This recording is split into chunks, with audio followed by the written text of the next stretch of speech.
Señal directa. Y me da mucho gusto saludar como cada lunes al doctor Roberto Castellán, quien ya está en la línea telefónica para entregarnos su comentario editorial como cada semana. Doctor, bienvenido, buenos días. ¿Qué tal, Edgar? Muchas gracias. Muy buenos días, Sonia, muy buenos días, y a todos los radioescuchas y televidentes del Sistema Universitario de Radio y Televisión. Espero tengan un muy buen inicio de semana. Pues quiero tocar dos temas que están relacionados entre sí, sobre todo en las sociedades con un enorme crecimiento de violencia como la nuestra, y que es la necesidad de visibilizar a las víctimas y al problema que provoca este número de víctimas como una forma de reconstruir el tejido social, como una importante forma de reconstruir el tejido social, porque obviamente ignorando a las víctimas, ignorando al problema en el que se producen, pues en el que se dan todos estos casos de víctimas, pues obviamente ignoramos completamente lo que está sucediendo en nuestro país. Normalmente son los ciudadanos, son organizaciones de ciudadanos, organizaciones independientes de ciudadanos las que trabajan en la reconstrucción del tejido social, visibilizando a las víctimas de la violencia y al tipo de crímenes también que llevan estas víctimas de la violencia. Por ejemplo, los políticos normalmente buscan todo lo contrario de lo que buscan los ciudadanos, alejarse del problema, ocultarlos. Para ellos no existen, por ejemplo, la desaparición o los feminicidios o los crímenes de odio, los crímenes sexuales, sino que son, como lo dicen, como lo repiten constantemente los políticos, hechos aislados, cosas que se dan por aquí y por allá. De repente un niño es violado, de repente una señora es asesinada, de repente un transexual es agredido, pero son casos que se dan comúnmente para los políticos, ¿no? Sin embargo, esto por supuesto oculta una práctica del político, de la forma de hacer política, que es la de no intervenir precisamente ahí donde está el problema. De hecho, y cualquiera me podría corregir, la mayor parte de los candidatos actuales a algún puesto de elección popular no tocan este tipo de temas, los rehuyen como si no existieran. Pero, por ejemplo, es la sociedad civil, por ejemplo, el día de la que presenta este tipo de casos. El día de hoy va a haber una presentación de la organización Data Cívica, que es una reconstrucción de nombres de personas desaparecidas. Reconstruyeron o ponen sobre la mesa los nombres, 31.968 nombres de personas desaparecidas. Esto va a ser hoy en el Centro de Derechos Humanos Miguel Agustín Pro de la Ciudad de México. Es visibilizar el problema, insisto, un problema que los políticos jamás harían, por ejemplo, no crearían un organismo por ahí en alguna dependencia gubernamental para reconstruir los nombres de las personas desaparecidas.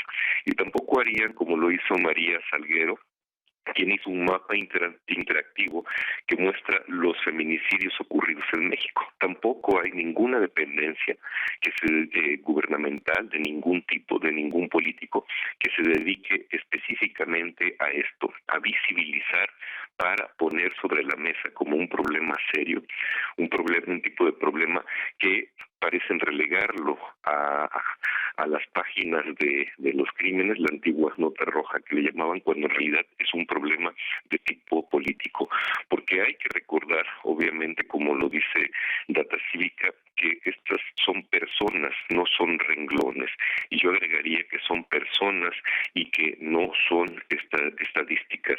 El dictador Stalin decía que un muerto es una tragedia y 100,000 o 1,000,000 de muertos son simplemente una estadística, porque hay ausencia de rostros y los ciudadanos o todo el mundo ve como lejano un problema en donde se le dé un número, y mientras mayor sea este número, más lejano se ve el problema.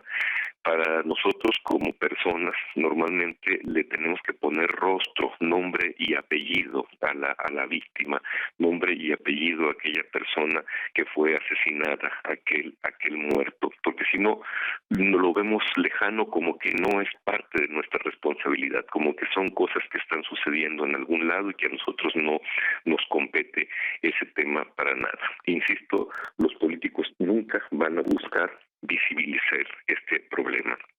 Por otro lado, dentro de esta no visibilización del problema, hay un problema todavía que es menos visibilizado, que es la problemática sexual de una población que vive en una violencia constante y más específicamente los crímenes sexuales en una población que vive violencia. Por ejemplo, nosotros nos hemos dado cuenta cómo constantemente hay agresiones a mujeres, agresiones a niños, agresiones a homosexuales, agresiones a transexuales, y estas agresiones normalmente no son consideradas como un crimen de tipo sexual o un crimen de tipo de odio. Por eso son muy importantes las marchas, como el tipo de marchas que se hizo este fin de semana, en donde lo que se pretende es visibilizar la violencia a la que son constantemente sometidas las personas transexuales. Y sobre todo esta violencia a las que son sometidas las personas transexuales no es solamente de personas que buscan agredirlas, sino que esta violencia también está en las mismas políticas de las instituciones gubernamentales. Si nosotros nos damos cuenta, es tiempo, es momento en que ningún organismo de gobierno ha establecido, ha abierto una clínica, un hospital para el tratamiento de personas transexuales. Por una sencilla razón, argumentan que es muy costoso o muchas veces ni siquiera conocen que las personas transexuales que se enfrentan a problemáticas de tipo de salud muy específicas, sobre todo cuando son de avanzada edad, pero siempre en su transformación, siempre en su proceso van a tener problemas de salud muy graves. Ni el DIF, ni ninguna instancia, ni municipal, ni estatal, ni federal, buscan atender específicamente este problema. Tuvo que llegar, pasando, en el mismo tema, pero tuvo que llegar el problema, la represión a Atenco para que se reconociera el término de tortura sexual. Me refiero a esto porque el tipo de delitos sexuales tampoco está tipificado, pero no muy bien tipificado. Si nosotros le preguntamos a las personas que buscan actualmente el voto, ellos no sabrán decir qué cosa es o a qué compete un delito de tipo sexual. Es más, ni siquiera lo tienen tampoco entre sus planes de gobiernos, cuando justamente nosotros en Jalisco vivimos un crecimiento muy fuerte de este tipo de delitos.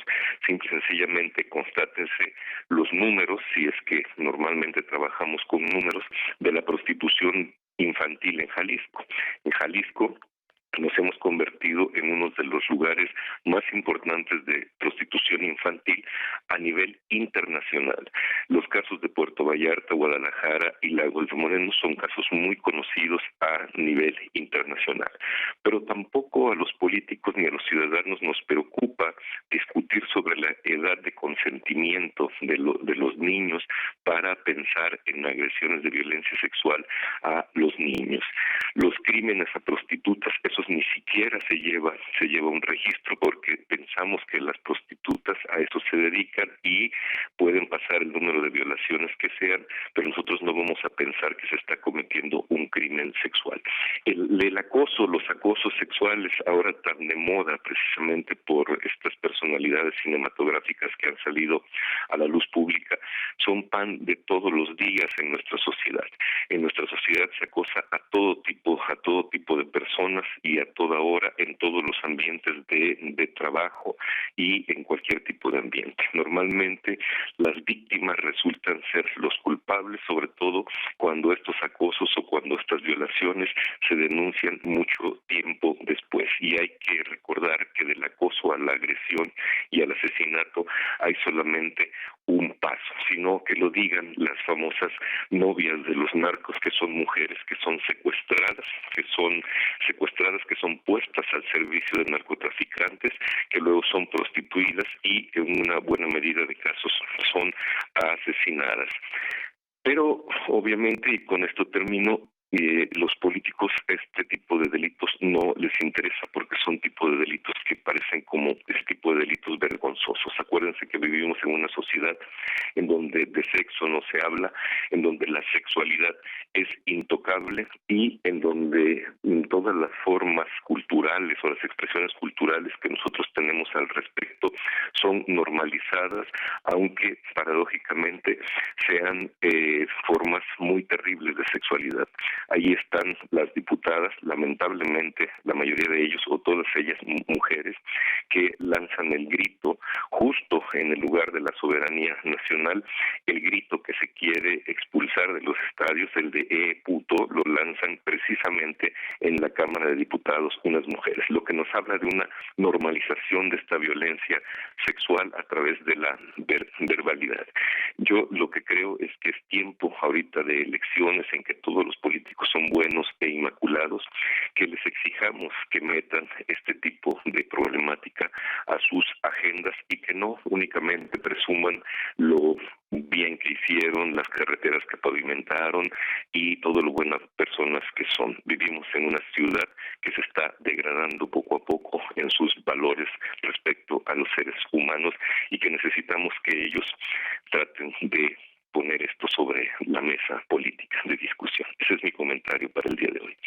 Doctor, de alguna manera todo esto que nos cuenta tiene en común un abandono al ser humano, ¿no? Y sobre todo a las minorías. Totalmente, no nos consideramos como seres humanos. El problema es entre más lejos mejor porque no existe. Por eso se trata de ocultar. La gran paradoja es que el ocultar, el no hablar de los delitos sexuales como tal, el no hablar del crimen y su relación con la sexualidad normalmente normaliza las agresiones sexuales, y eso es toda una paradoja, porque si volteamos tantito nos damos cuenta en que estamos viviendo una normalización de las agresiones sexuales. En otras palabras, estamos viviendo una sexualidad demasiado anormal. No toqué, por cierto, la problemática de las víctimas de todo tipo de delito para luego tener o establecer relaciones sexuales que pudiéramos llamar sanas. Hay ahí también una pérdida inclusive de la libido y una dificultad para relacionarse sexualmente con alguna pareja cuando alguien es víctima de un delito. Claro, y bueno, siguen pasando cosas que uno no entiende, como hoy, por ejemplo, un grupo que insiste en eliminar la norma 046, que estará movilizándose y actuando. Doctor, muchísimas gracias. Al contrario, muy buenos días. Un abrazo. Gracias, un placer escucharlo, el doctor Roberto Castelán. Nosotros hacemos una pausa, regresamos.